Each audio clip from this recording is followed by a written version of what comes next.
Hello, my name is Blake Abels. This video is being recorded for Waldorf University, course FSC 3601, Fire Prevention, Organization and Management.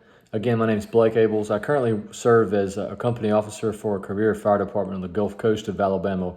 My fire station is the southernmost fire station in the state of Alabama. We're located on the Gulf Coast, which in saying that, I mean that we are located on the coastal region of the Gulf of Mexico. And because of that, our beach possesses those sandy, white sandy characteristic beaches of our area. Those white sandy beaches are the main tourism driver for our area. And because of that, it affects the population characteristics of our area. The permanent population of our area is about 15,000 people. Not a very big city. However, there's a very large number of transient population that is associated with a city whose main economic driver is tourism. They come here to see the white sandy beaches. They don't come to our area to see firemen. So those people come here in droves. Or on a typical busy weekend, especially a holiday weekend like the 4th of July, for example, our city population flexes from about 15,000 permanent residents to about 200,000 plus, including our 15,000 permanent residents. So we mitigate the same emergencies with that group of people or personnel for the 15,000 population as we do the 200,000 population. So it creates some situations where we have to be creative in how we manage these types of things. Many of these tourists are not from our area. They're not from an area where they're familiar with large bodies of water, especially an ocean or a gulf, like the Gulf of Mexico. And they're unaware of the real risks associated with these large bodies of water.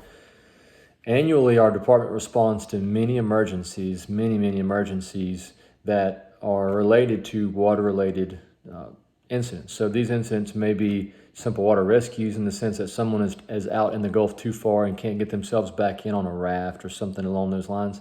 But also, we respond to several incidences annually where unfortunately there are drowning-related emergencies, and these oftentimes result in people who are deceased. So these are very real situations. It's a very real risk that exists in our area.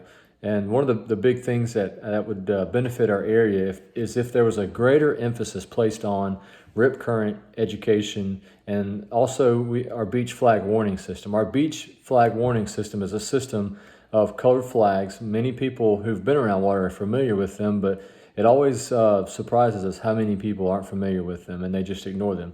Our city does not fly green flags under any circumstances because of our area. There are very few times where that would even be applicable. Our system starts with a yellow flag, which means that there's a moderate hazard present. This may be surf or rip current conditions. The next step in that system would be a red flag. The red flag means there are high surf or high rip current conditions that present a significant hazard to life. And then beyond that, there are a couple flags that aren't as common for people to see, which are the double red flag. The double red flag means the water is actually closed to the public. In that case, it's actually against the law to enter the body of water at that point. The law enforcement agencies local to us can actually write you a citation for entering the water.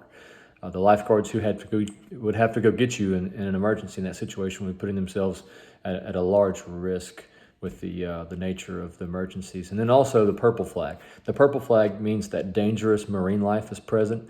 Now that's not a tip of a hat to the movie Jaws. Sure, we have sharks that come in and out of our area. They're just a constant part of what we do in our coastal area. But those don't present the hazards that we're talking about. Typically, when we're flying the purple flag, it's during what we would term unofficially jellyfish season, where we have a large population of jellyfish that come into the area and then eventually they move back out of the area. Those include standard jellyfish, but also Portuguese man-o-war jellyfish, which are significantly more of a risk. Again, the rip current and beach flag warning system education materials are things that we could put a greater emphasis on that would benefit especially the transient populations who may not be familiar with rip currents and also the surf or the beach flag warning system. The rip currents are very dangerous because they are hard to identify, and we have educational materials that we can provide to these people, or even if it just means an educational opportunity actually on site there at the beach. We could provide that for them. The City of Gulf Shores has rip current information available on their website. The City of Orange Beach has rip current information available on their website. Both of these also have information available that associates with the beach flag warning system on their websites. The Gulf Shores and Orange Beach Tourism website has some similar information as well. All of these entities have information available, but oftentimes there can be a disconnect between the cities and these organizations and the beach goers who are actually there enjoying the beach. So our organization has already embraced water rescue as a technical rescue component of fire and emergency services. It's a big part of what we do in our area. Our lifeguards are part of our fire department. They are trained as firemen and cross-trained as lifeguards. So these people are people who are very well educated in the risks of water safety. And because of that, we've been involved in beach rescue related emergencies for quite some time. We respond to a large number of these annually, and we would like to see a reduction in these. We'd like to see a reduction in the prevalence of the incidents, but we'd also love to see a reduction in the prevalence of drowning related causes as well.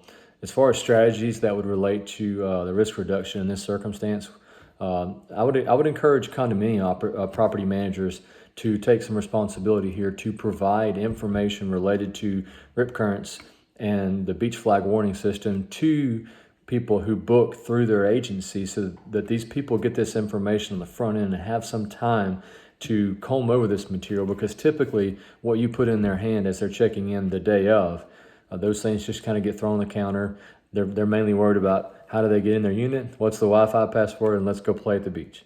That's what people are concerned about. So if we could develop a system where we could put that information in their hand at the time they book the room, I think that would give them an opportunity to comb through that material and really digest the material so that they'll be prepared and educated as they come to our area. We could also partner with local media outlets to create regularly aired safety messages that include the beach flag warning system and rip current information, and also put educational materials. And again, even if it means, I say materials, but even if it's a conversation where we could educate our lifeguards to deliver those safety messages to the beachgoers on site, that could be a sort of a last ditch effort to provide that information to these beachgoers. So again, this is a real risk that exists in our community. It's responsible for more lives lost than any other risk that we encounter on a regular basis. Our fire risk is very low.